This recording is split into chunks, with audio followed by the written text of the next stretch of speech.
I was forced to participate in an ABO male idol survival show. Rumor had it the producers cast 30 alpha contestants.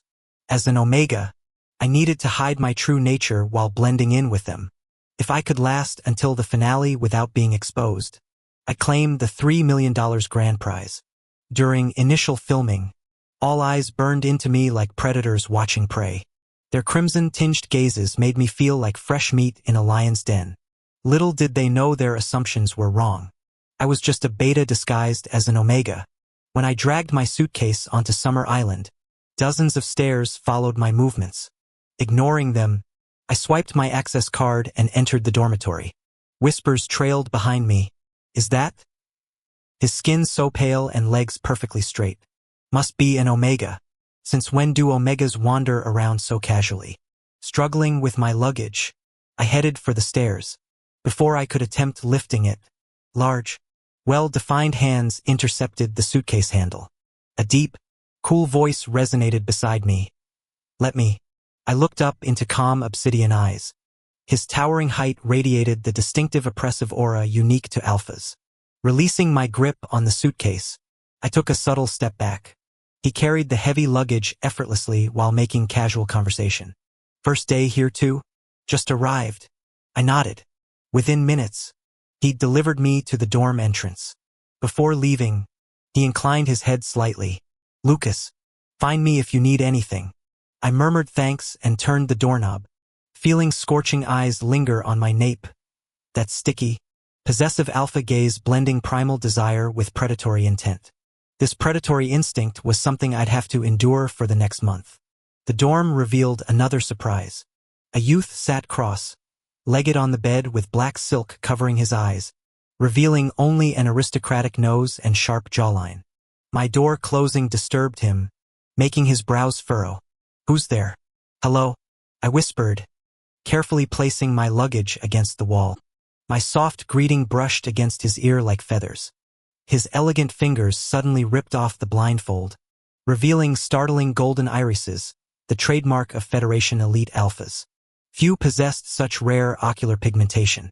Maintaining my gentle smile, I tilted my head. Hi there. I'm Ivy. He stared intensely before abruptly looking away, pale cheeks flushing pink. Ethan. Our names sound kinda similar, I observed while cautiously approaching the adjacent bed like entering a beast's territory. If you're in bed 2, can I take bed 3? The producers had arranged bunk beds nearly touching each other for dramatic effect. The narrow space was barely wide enough to walk through. Roll over at night, and you might end up in someone else's arms. Ethan pressed his lips together, his cheeks flushing deeper. Yet he didn't protest. The door swung open again. A stunning figure strode in, chestnut curls framing peach blossom eyes accentuated by a beauty mark, a trench coat draping effortlessly over his tall frame. No one would mistake him for an omega.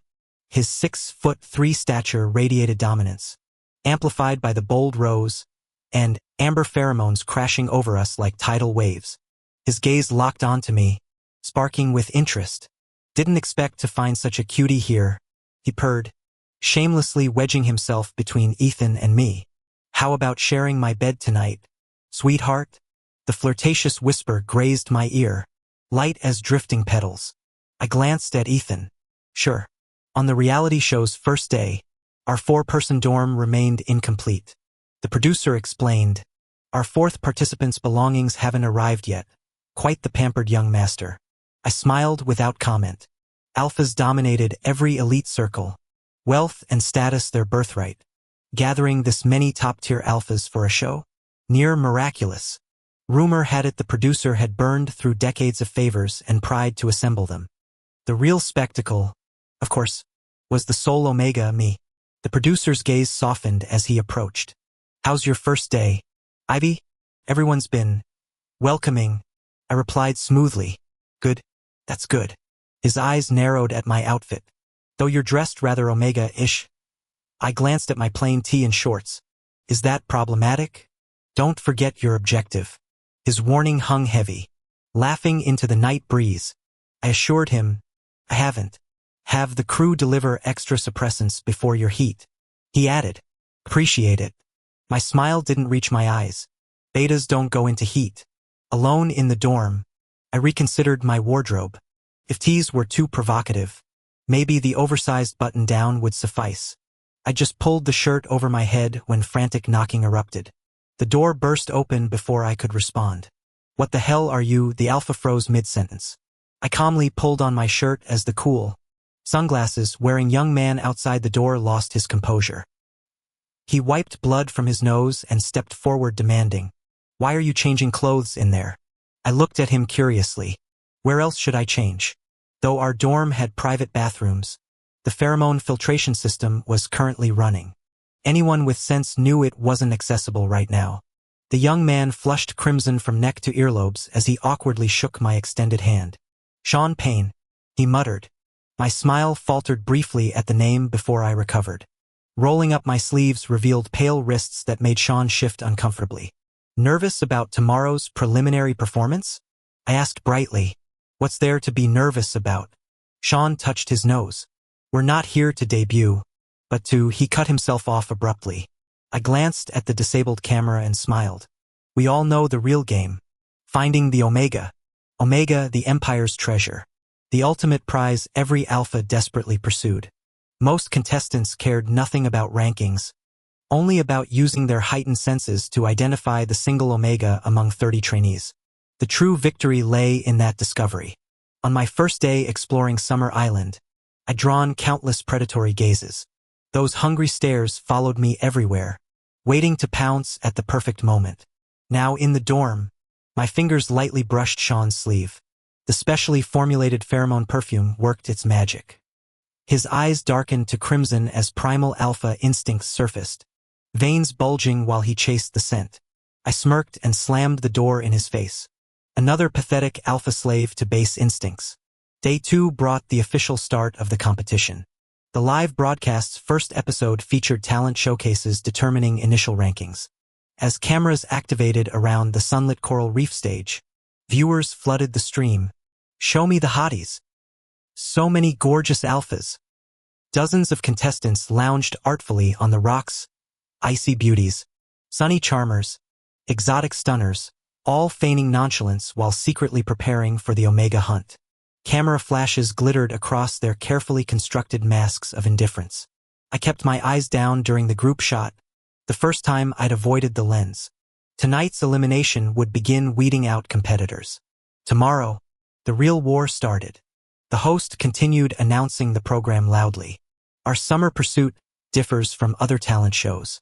Though we retain initial performances, it's not mere talent displays. Instead, we'll measure pheromone purity and scent profiles." The declaration caused instant uproar. Alphas instinctively straightened their postures. Predatory gazes locked on the row of reagent vials. If physical appearance served as the primary criterion for evaluating alpha quality, pheromones undoubtedly reigned as the ultimate standard. Even the most imposing alpha would be relegated to mate selection's lowest tier with weak, diluted pheromones, hence the cutthroat competition unfolding. Contestants approached the testing station in drawn order. Lucas released his pheromones first, a rich, earthy sandalwood aroma with startling purity that visibly unsettled nearby competitors. He smirked and glanced back at me. Ethan abruptly blocked his line of sight, unleashing glacial winter air sharp as unsheathed katana steel. Next came Julian, the trench-coated beauty whose rose petal fragrance invaded nostrils with imperial disregard despite his superficial smile. Sean followed with paradoxical solar warmth, comforting yet potent enough to nearly max the purity scale.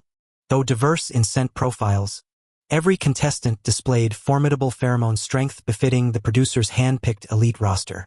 When 29 had tested, all eyes converged on me, heavy with predatory anticipation.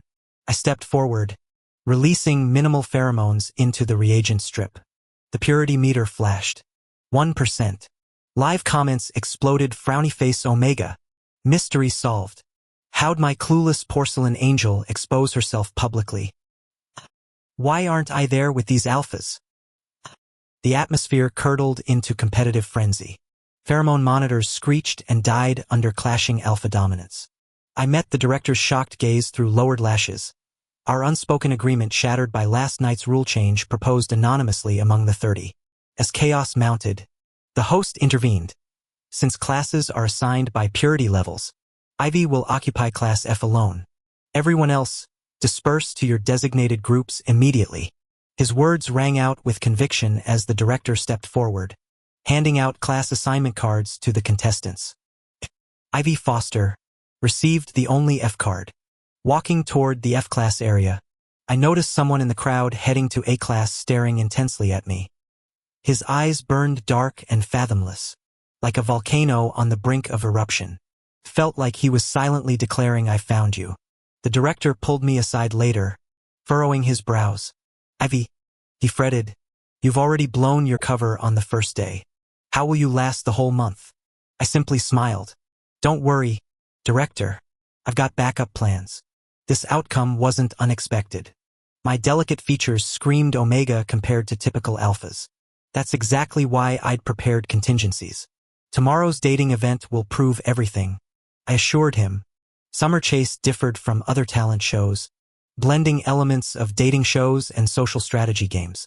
The dates involved randomized groups exploring different island zones to bond through activities and conversations. Seeing my calm demeanor, the director relaxed and patted my shoulder. "Pay attention to tonight's crush texts." Nodding, I returned to my dorm where multiple anonymous messages lit up my screen after lights out. "Are you an Omega? Looking forward to knowing you better. Want to pair up tomorrow? When did you leave the lab?" Amidst the flirty and friendly notes, one message stood out like shattered glass. I stared at it for minutes before swiping it into the trash.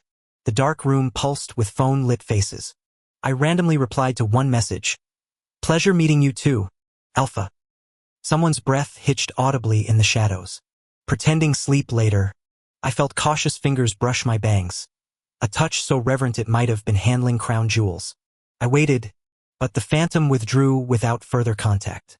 Dawn found me styling my hair and borrowing Julian's cologne. "Who's worth this effort?" he teased, lips quirking. "Dates demand presentation." I deflected, then casually added, "Had sleep paralysis last night. Felt like something touched my head." Ethan's toothbrush clattered into the sink. When he picked it up, the skin behind his ears had flushed crimson. Julian glanced between us, a knowing smile playing on his lips. I asked, "Where's Sean?" "Oh, him." Julian seemed indifferent about our roommate's whereabouts. "He left early for his morning workout." Since when did the young master have exercise habits? I looked outside just as Sean pushed through the door, dressed lightly with sweat glistening on his forehead. His handsome face flushed from exertion radiated youthful vitality. I smiled, greeting him. "Good morning, Sean." The intimate address made both roommates freeze. Sean's usual aristocratic composure crumbled as pink crept up his neck. He nodded stiffly. "Morning, Ivy." The last word barely escaped his lips. After exchanging nods, I left the suddenly tense atmosphere. Outside, the waiting producer slid me a location card. "Beach," he signed meaningfully. "Make it count." I understood the unspoken challenge. In our empire's hierarchy, underwater endurance separated alphas from omegas. Alphas dominated with superior stamina and lung capacity, while many omegas struggled with basic pulmonary functions. Betas occupied the middle ground, unremarkable but serviceable. Yet surpassing certain thresholds could bridge cosmic gaps. The shore already buzzed with contestants when I arrived. Jet skis sliced through waves while surfers rode swells. They called out, "Ivy, beach card too. Want to swim together? Try surfing. I'll teach you." Someone dared suggest, "How about free diving?" The crowd glared at the offender. "Tactless much?" Another hissed. "You know she can't." Eager hands reached for me. "Forget that dangerous stuff. Let's swim." "No." I shook my head, smiling. "I'll dive." Shocked silence fell. "You? Dive?" Beneath the indigo depths, fish brushed my fingertips as bioluminescent creatures pulsed. I counted seconds in familiar aquatic scenery. Memories surfaced of arguing with Ethan years ago about training. "You're insane," he'd shouted when I declared I'd match alpha endurance. His subsequent silence became our ritual, me submerged, him vigilantly waiting ashore, perpetually ready to drag my exhausted body from the waves. Now I hovered effortlessly, having long surpassed 15 minutes. He was no longer by my side. I averted my gaze, glancing toward that hidden corner to ensure everything remained undisturbed before swimming upstream. At the shoreline, the alpha holding the stopwatch stood frozen. Why you? His eyes swept over my slender legs and moonlit pale chest in disbelief. Aren't you an Omega? Oh, I'm not. I accepted the towel, drying my damp hair with faint amusement as I turned to him. Who told you I was an Omega? I'm a Beta. The alpha's nose twitched as he failed to detect any Omega pheromones. His expression crumpled into defeat before he recoiled with sudden disdain. Not an Omega? Then why bother pretending? Other alphas who'd been lingering nearby dispersed like scattering roaches. Their murmurs carried across the beach, former admirers now shooting me disgusted glances where soft gazes had lingered before. My smile chilled imperceptibly. Then footsteps approached through the sand. Ethan materialized beside me, his molten gold eyes glinting with frost as they swept over the retreating opportunists. Without speaking, he draped a jacket over my shoulders and pressed a steaming coffee cup into my hands. I sipped the bitter brew, studying him. Why are you still here? Do I need you to be Omega to stay? His deep voice held genuine confusion. I laughed, the sound brittle. Alphas can be friends too, you know. No. Ethan's jaw tightened. We're friends. The unexpected declaration caught me off guard, though his notorious social isolation explained much. For the first time that day, my smile reached my eyes. Thanks. He watched me drain the coffee, cold elegance thawing slightly. Anytime. The director came sprinting as we left the beach, waving ratings charts like victory flags. Ivy. Viewership spiked 5 points. Everyone's obsessed with your mysterious secondary gender. His meaty hand clapped my shoulder. Keep this intrigue going, it's golden reality TV. As the director waddled away, shadows shifted behind the equipment crates. Julian emerged like smoke coalescing, leaning against a support beam with a cigarette dangling from porcelain fingers. You're Omega, he stated, the cherry glow illuminating fox-like eyes. And if I'm not? I countered. His lips curved around the cigarette. Saw you at the pain lab. Subject 1. The words slithered through exhaled smoke. Before the accident. Flames danced in the beach bonfire that night, their warmth failing to reach my bones. Lucas wordlessly offered me a skewer of charred seafood, his observant gaze lingering on my face. Trouble sleeping? Is that so? I took the skewer, fingertips brushing my cheek. Even without a mirror, I knew my face must be deathly pale. My hands and feet felt icy, that familiar weight of dread settling in my chest. I hadn't anticipated running into Julian here.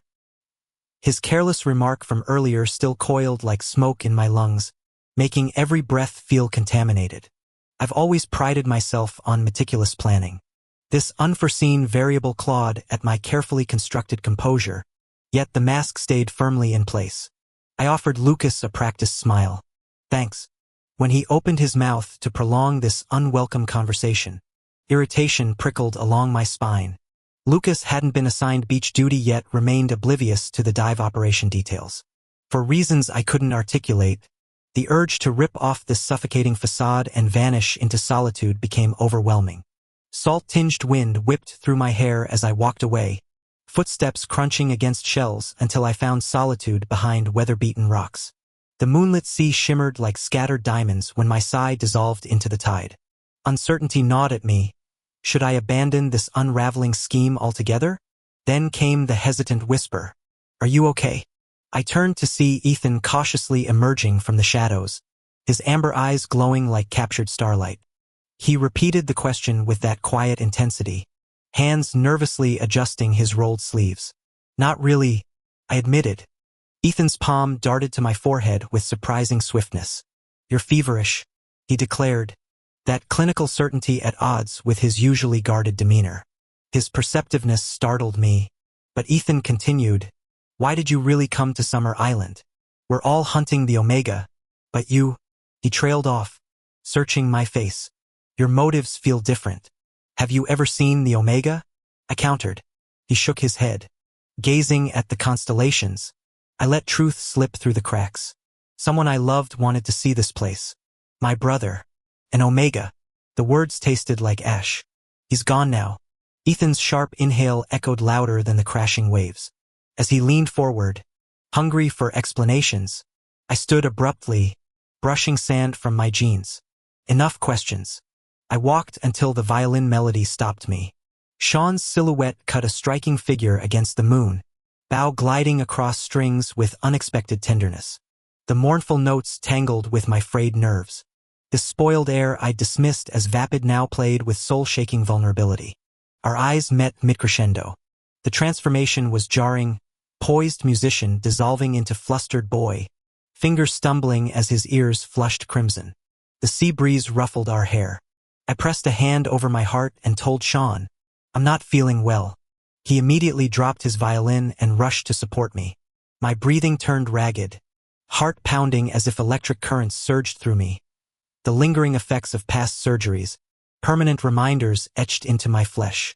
Sean watched me with such naked concern I thought he might start CPR right there on the beach. I stopped him with a weak gesture toward my jacket pocket. "Pills," I managed. His hands shook slightly as he retrieved the orange bottle, tipping 2 tablets onto his palm before pressing them to my lips. "You should quit," he said, frown deepening when I swallowed dry. "Reality shows aren't worth dying over." The medication began dulling the sharp edges of pain. I leaned against sun-warmed rock, breathing easier now. "No show. No paycheck," I countered. His reply came too fast, too earnest. "I'll take care of you." Our eyes met. Heat crawled up his neck until his ears glowed crimson like sunset over the Pacific. The pills stabilized my heart rate but ignited different flames. A familiar burn spread across the back of my neck where no scent gland remained.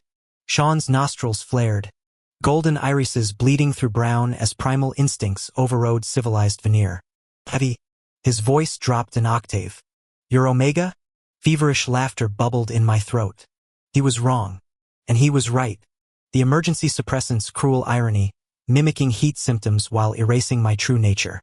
Society saw me as beta now, ever since they carved the Omega essence from my bones. That's why the producers never hesitated casting me as the temptress among their precious alphas.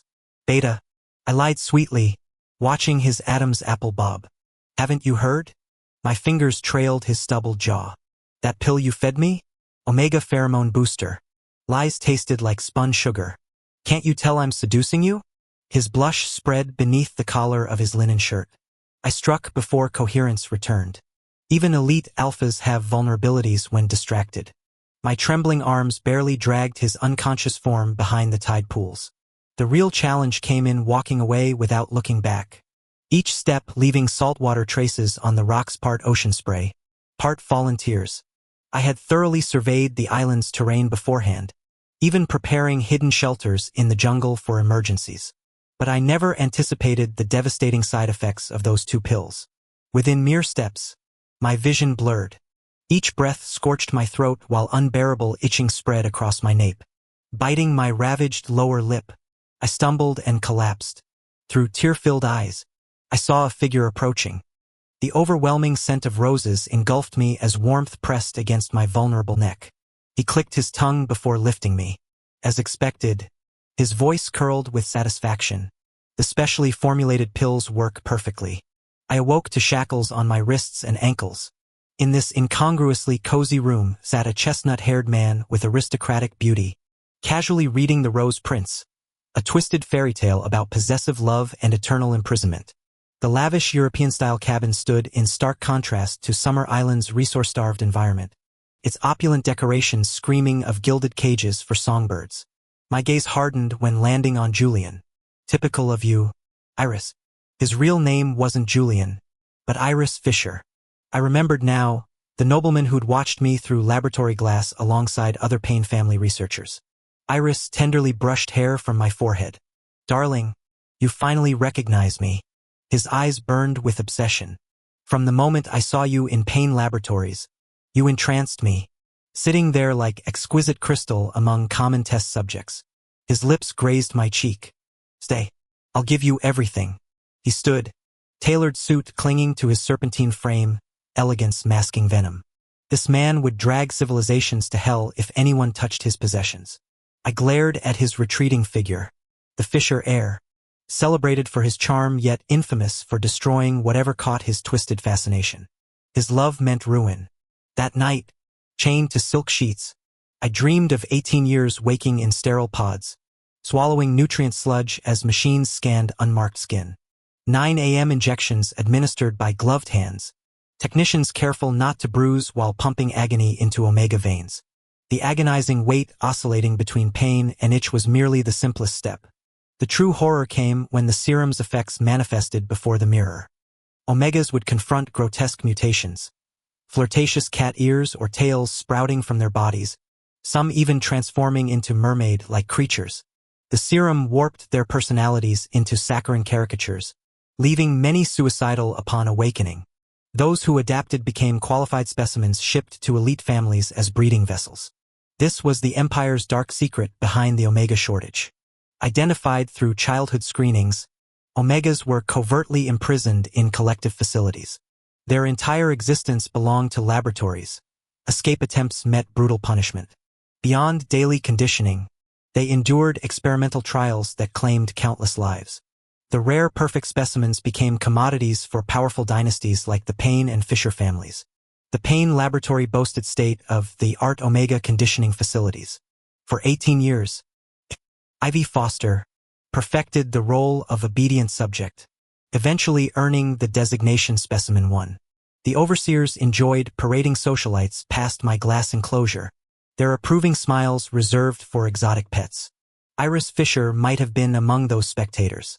Never did I anticipate that after escaping this gilded cage, he'd be the one to recapture me. Yet nothing, not even Iris Fisher's interference, could derail my vengeance.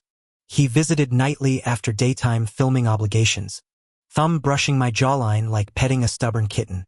"They're tearing the world apart searching for you," he murmured. "Sean Payne's gone mad with it." That lunatic Ethan nearly flipped the island. His lips curved mockingly. Such destructive charm. Ivy. I held his gaze. Destructive enough to earn my freedom? Dark hunger flashed in his eyes as he leaned in. I twisted away, the evasion only deepening his amusement. To men of power, resistance sweetens conquest, much like his sabotage of the Premier's scent detection challenge. "You'll never escape me," he breathed against my cheekbone. In his departing shadow, I scrubbed my lips raw. The mirror reflected swollen crimson flesh, temptation incarnate. My trembling finger activated the ring's hidden transmitter earlier than planned, but tonight's window couldn't be missed. 3 knocks echoed precisely 60 minutes later. I opened the door. Outside stood a short, disfigured female beta. I called her Dao Dao. She was my dearest comrade and my impregnable last line of defense. When I first fled the Payne family's laboratory, hiding in the shadows of the black market, she took me in. Dao Dao couldn't speak, only signing with her hands. Yet we understood each other perfectly. She was courageous and hardworking, having accomplished remarkable feats in her life. After we grew closer, I once asked why she'd helped me evade the Payne family's pursuit. She remained silent. Later I learned she'd carried a child for 9 months, a precious omega daughter with skin like jade and snow. But they took her. Dao Dao signed, tears glistening. They'd stolen her newborn before she could even glimpse the tiny face. Since that day, she'd wandered rootlessly, endlessly searching. This time it was my turn for silence. When I calculated her child's possible age, a cold realization struck me.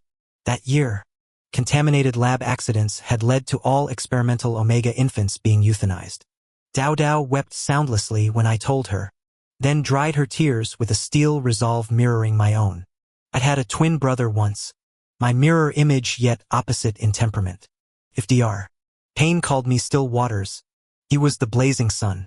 Through countless frozen nights, his laughter kept me sane. "We have to survive, brother," he'd grin. "Only the living get futures. Only the breathing get chances." Yet the optimist left first. When I found him, crimson stains bloomed where his eyes should have been. They'd carved out his scent gland, harvested his organs for research. His crime? An omega with 10% pheromone concentration is defective, the lab report stated. My last memory shows broken doll limbs where sunlight used to live. Dao Dao and I spent 3 years crafting this vengeance. Summer Island became our chessboard. Discovered a decade ago as an earthly paradise, the Isle now hosted the Fisher family's villa. We'd infiltrated 3 years prior, 3 years of removing my own gland, shearing my hair, reshaping muscle and bone for this moment. Today marked the 13th day of the reality show. Halfway through filming, a contestant had vanished. The producer's silence confirmed the Fishers' complicity. So be it. No mercy remained in me anyway. Dao Dao and I pushed through dense foliage toward the island's heart. She wasn't particularly tall, and the cloak made movement easier, so she stayed in the forest as backup. When we regrouped, we reached the secret location.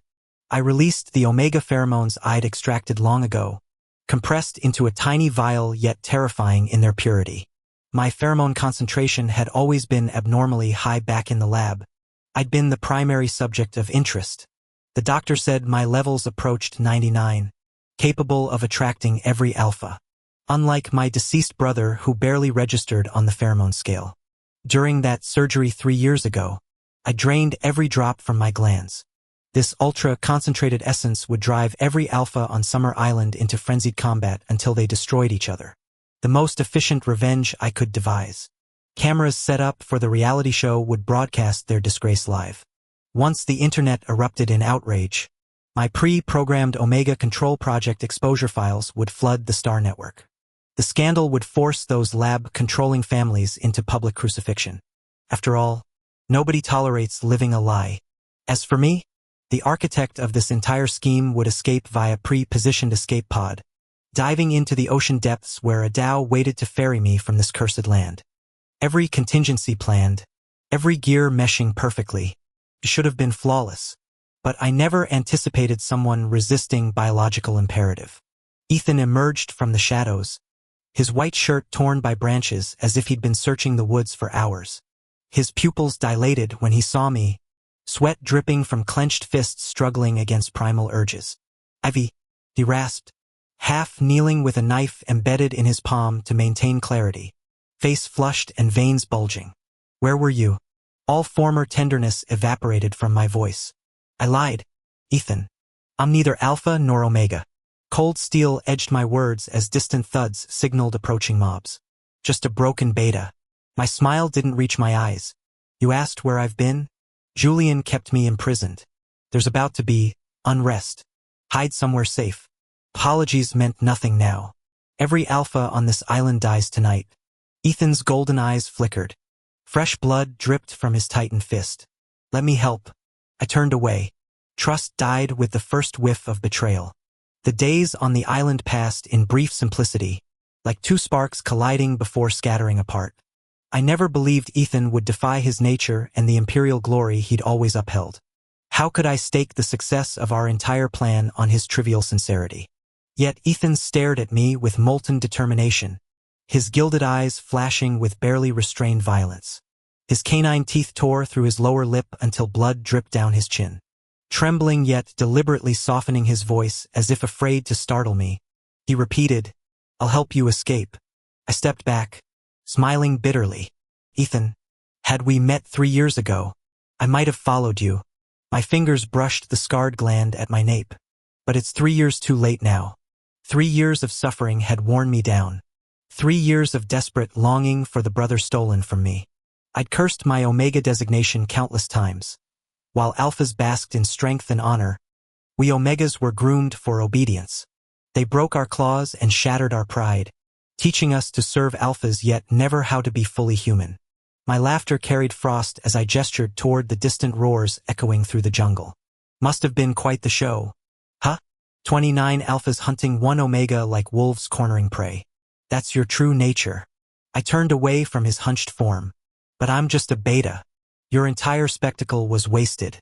Alphas who surrendered to bestial instincts deserved bestial ends. Wait, Ethan's ragged whisper halted me. With his last strength, he threw a cylindrical object that clattered at my feet, a portable beam sword modeled after Tang Dynasty blades. "Take this," he gasped. After momentary hesitation, I pocketed the weapon and walked toward the shore without looking back. The cacophony of fighting alphas crescendoed behind us, their civilized facades abandoned for primal combat where only the strongest claimed mates. Yet my stomach dropped upon reaching the escape pod's coordinates. Only trampled foliage remained where our salvation should have been. Iris's work. No doubt. The Payne family heir thought grounding me would end this? We'll try the Payne lab, I told my companion, gesturing northwest. They kept submarines there during summer expeditions. We navigated through claw-marked trees, their splintered bark reminding me of another summer. Memories surfaced of a man who'd smuggled me from Central Lab to this very facility, whispering grandiose plans about building paradise for alphas while his scent of bergamot and gunpowder clung to my clothes. The forest suddenly fell silent. My hand closed around Ethan's blade as unnatural stillness blanketed the jungle. Alphas never stopped hunting, unless something deadlier had entered their territory. The plan was to release dozens of omegas on Summer Island alongside triple the number of alphas, turning the entire landmass into a hunting ground for sport. Though initial resistance reportedly halted the scheme, the Summer Chase initiative resurfaced a year later. That's when I knew this island would become an Omega's Helland and Alpha's pleasure paradise. I vowed to cleanse this beautiful land with the filthy blood of Alphas, creating such carnage that the entire empire would tremble at its mention. In the hidden laboratory, I identified the genetic key. My memories proved accurate. At the facility's heart sat an intact submarine. Yet the crucial power core remained missing, rendering all machinery useless. My brow furrowed as I approached the high-security lab.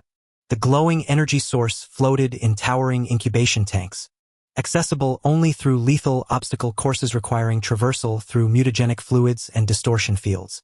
I stepped into the radiation field without hesitation. Molecular blades sliced through muscle and bone, pain I'd long grown numb to after countless experiments. These rays could shave decades off my lifespan, but survival instincts had burned out of me years ago. A figure suddenly lunged from the shadows. Sean shoved his radiation-proof coat around me, teeth gritted. Ivy. His aristocratic face paled beneath the searing light, limbs trembling yet resolute. Can't you just move out of the way? He forcibly ejected me from the death zone before crawling toward the core himself. Spectral filaments shredded his tailored clothes, blood misting the containment field. The sight triggered memories of another observer from years past, not Sean himself, but his elder brother. That cold-eyed prodigy had watched me squirm under his scalpels, documenting every scream. Countless omegas broke beneath his ministrations, yet he'd shown rare vulnerability when mentioning Sean. My brother's your age. He'd mused while I lay bleeding at his feet, describing an alpha blessed with everything noble birth, peerless looks, mastery over music and machines, eternal safety nets woven by family. My jaw tightened recalling that conversation. Sean embodied everything stolen from me and my brother since birth. While he'd been cradled in privilege, we'd been lab rats dragged from slums, our lives predetermined as test subjects. This island's corruption ran deeper than current atrocities. Its foundations were built on generations of Payne family sins. Tonight's reckoning would settle debts old and new. I never wanted to be someone's possession or subordinate. In the cold sterility of the laboratory, I often envied that radiant young man's charmed existence, until I encountered him again on Summer Island. He proved as gullible and easy to manipulate as I'd imagined. Yet his sheltered upbringing had preserved an earnestness rarely seen, remaining unangered even when thoroughly deceived. Like now, Sean emerged from the water, pale skin marred by fine scratches yet eyes blazing like constellations. He triumphantly raised the keychain. Ivy, I got it. Good. I accepted the keys. As he stood, I slammed my boot into his solar plexus. You absolute bastard. The Payne heir tumbled back into the waves, shock freezing his expression. Wiping away traitorous tears, I walked away clutching our prize. Only when distant did his faint protest reach me. That's my brother's name. I'm Sean. I didn't look back. The submarine's energy core hummed to life, condensing into droplet-sized compression. Tucking it against my heartbeat, I joined a dhow at the storm-lashed shore where crimson tides now battered the cliffs. Iris stood silhouetted against the tempest, bloodied cigarillo tracing arabesques across aristocratic features. Darling, the alpha purred. Didn't they mention Sky Eye's participation in this little game? The Empire's omnipotent surveillance system. Of course, he'd weaponized battlefield tech to cage an Omega. Pathetic. My smile sharpened. Outlasted all those alphas. Iris? Eliminated the competition. He shrugged. Ember glow highlighting fresh kill marks. Though 2 cockroaches escaped. Closing the distance. I unsheathed Ethan's Tangdao. Steel flashed across existing wounds, carving new vulnerabilities. Sky, I won't tell you defeated alphas become irrelevant. I murmured as he crumpled. Nor that omegas can overthrow tyrants. Sheathing the blade, I activated the submarine. Adao and I boarded as waves swallowed the island whole. Final glances showed Summer's paradise receding hunting ground for alphas chasing helpless omegas. How sweet their dreams had shattered. Epilogue. The chase ends. The summer chase became a blood-stained legend in Imperial history. From that day onward, all references to that island were met with silent gestures of refusal. Years later, secret laboratories worldwide were breached, unleashing hordes of omegas whose hollow eyes betrayed years of torment. When the Empire's infamous Omega control case reached trial, furious crowds swarmed the courthouse gates. What else do the elites control besides omegas? They roared. Do commoners' lives mean nothing? The unrest fermented for centuries, witnessing regime changes until the Egalitarian Federation finally supplanted the corrupt empire. Tracing these events to their origin, I hoisted my suitcase toward the apartment stairs. Ivy. Yet even this name proved fictitious. The legendary Beta remained parentless, nameless, rootless. Only the winds know his origins. People whispered, but the silhouette he cast across history would endure generations. I heard this folklore while standing on another island where rehabilitated omegas learned life skills under Adao's guidance. Watching the sunset bleed into the horizon, I smiled. The future would be ours. Let the past drown in the sea. Tomorrow rides the wind.